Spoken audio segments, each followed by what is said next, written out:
ये सब भगवान की प्रेम की लीलाओं के नाम हैं, वरना तो भगवान को कृष्ण, आकृष्ट इति कृष्ण तो कह दिया है। लेकिन क्योंकि भगवान अपनी लीलाओं के माध्यम से हम लोगों को समझाना चाहते हैं कि एक बहुत सुंदर, एक बार मैंने पहले भी चर्चा करी थी कि गीता डेली करके एक क्लिप आता है रोज़, अगर आप सब्सक्राइब करें तो every day at least you will get 1 shloka to read early in the morning. यहाँ के टाइम पे कुछ 5:30, यहाँ के टाइम पे 7 बजे तक वो क्लिप आ जाता है, तब तक हम लोग नित्य कर्म से अपना फ्री होके एक श्लोक पढ़ सकते हैं, इतना टाइम तो होता है। मुश्किल से 2 या 4 मिनट पढ़ते हैं उसको पढ़ने में। वो रोज़ एक श्लोक के ऊपर उन प्रभु जी की ईमेल आती है पूना से, तो उसी में है कि Krishna speaks about his glories not to prove his position but to improve our disposition, meaning कि हम लोग उनको अच्छी तरह जान सकें, समझ सकें, जिससे कि हम उनकी भक्ति में लग सकें, क्योंकि भगवान हमारे हितैषी हैं। हम लोग अपना भला चाहे नहीं चाहे, लेकिन भगवान हमारा भला चाहते हैं। हम लोग भगवान से प्रेम करें ना करें, लेकिन भगवान हमसे प्रेम करते हैं, तो इसीलिए भगवान हमारे हितैषी हैं। तो ये बात इसीलिए भगवान बार बार अपने ऐश्वर्यों के बारे में बताते हैं कि क्या होता है, हम लोग ऐश्वर्य से बहुत जल्दी हम लोग रीझ जाते हैं, हम लोग बड़ा आकर्षण होता है, देखो उसके पास कितना पैसा है, वो कितना ब्यूटीफुल है, वो कितना ब्रेव है, हर चीज़ का एग्जाम्पल है। पिछले संडे जो हम लोग रात को सुन रहे थे लेक्चर, उसमें यही है कि हम लोग हर चीज़ में एक्चुअली नीचे हैं, लेकिन भगवान सबसे ऊपर है। तो वो चीज़ जो है वो समझाने के लिए, बार बार समझाने के लिए जो है भगवान इन ऐश्वर्यों की चर्चा करते हैं, जिससे कि हम लोग अच्छी तरह समझ जाएं और अपना जीवन जो है उसको सार्थक करें। इसी श्लोक की चर्चा में 7वें अध्याय में 2 श्लोक हैं, एक श्लोक नंबर 3 और एक श्लोक नंबर 19, जो कि मनुष्य देह की चर्चा करता है। मनुष्य देह की बहुत ज़रूरी है चर्चा करना, क्योंकि हमारा सबसे पहले ये जानना एक्सट्रीमली अटमोस्ट इम्पॉर्टेंट है कि ये जो देह है इसी में हम भक्ति कर सकते हैं। पिछले लेक्चर में संडे को रात को ये प्रूव हो गया था कि हम लोग किसी चीज़ में आगे नहीं हैं एक्सेप्ट फॉर बुद्धि। वो हमारे अंदर कंपैरेटिवली जानवरों से ज़्यादा है, जिसमें कि हम भक्ति कर सकते हैं, जिसमें अपनी बुद्धि का प्रयोग करके अपने आप को सही मार्ग पर लगा सकते हैं। तो 7वें अध्याय में श्लोक नंबर 3 और श्लोक नंबर 19, ये 2 श्लोक जो हैं ये बहुत इम्पॉर्टेंट हैं। ये भी हमारे समझने के लिए इसलिए इम्पॉर्टेंट है कि जब तक हम लोगों को अपने देह की दुर्लभता का नहीं पता लगेगा तो हम उसको लगाएंगे नहीं। अरे अगले जन्म में फिर मनुष्य देह मिल जाएगा, अगले जन्म में कर लेंगे, नहीं, इम्पॉर्टेंट नहीं, ज़रूरी नहीं है कि मिलेगा कि नहीं मिलेगा, सत्संग मिलेगा कि नहीं मिलेगा। लेकिन अच्छा मिल भी जाएगा, भगवान कहते हैं नेहा भी कर्म नाशो अस्ति, मतलब मिल जाएगा। लेकिन इस जन्म में अगर करेंगे नहीं तो कैसे मिलेगा? उसके लिए फाउंडेशन तो तैयार करनी पड़ेगी। तो वो फाउंडेशन तैयार करने के लिए हम लोगों को प्रयास करना है। अभी पहले फाउंडेशन तैयार करने का प्रयास कर लें, फिर आगे बढ़ेंगे।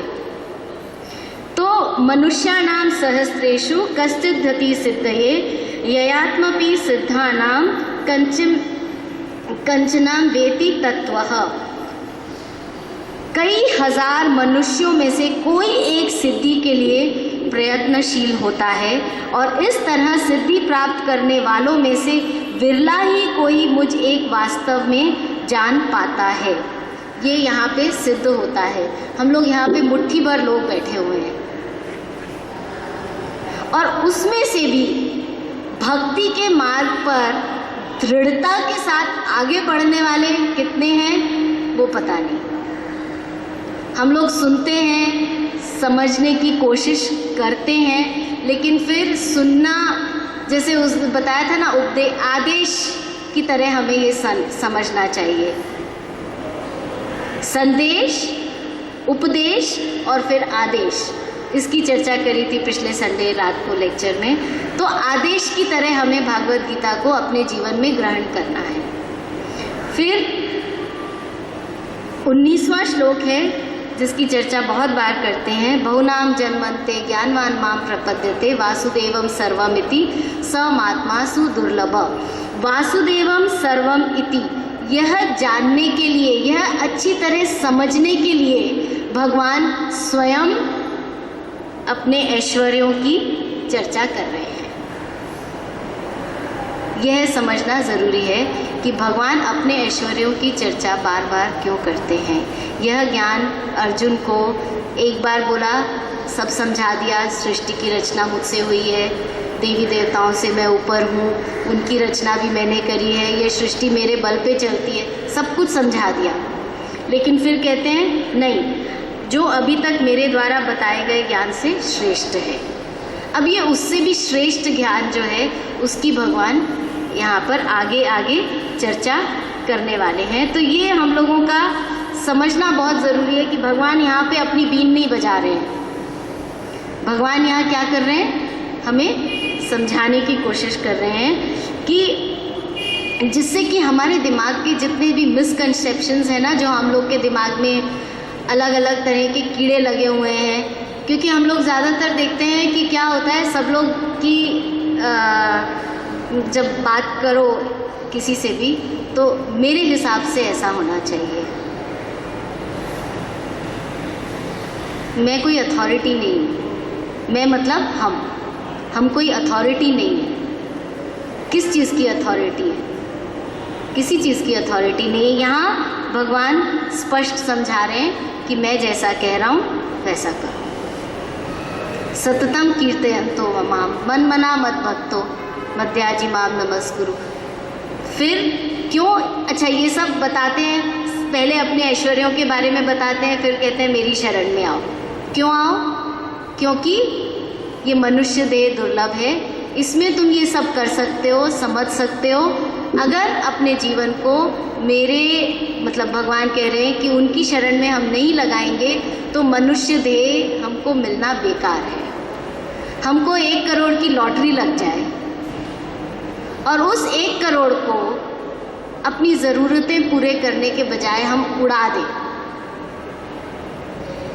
कि 1 करोड़ अभी मिला है, अभी मज़ा करो।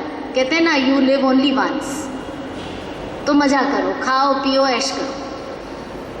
यही ज़्यादातर होता है ना, one life enjoy it. This is what most of the people feel कि 1 लाइफ मिली है, अब इसमें मज़ा करो। अब 1 लाइफ मिली, अगली में ये लाइफ मिलेगी कि नहीं मिलेगी तो पता नहीं। तो इसलिए उसकी तैयारी करनी है, इसलिए भगवान बार बार समझाते हैं।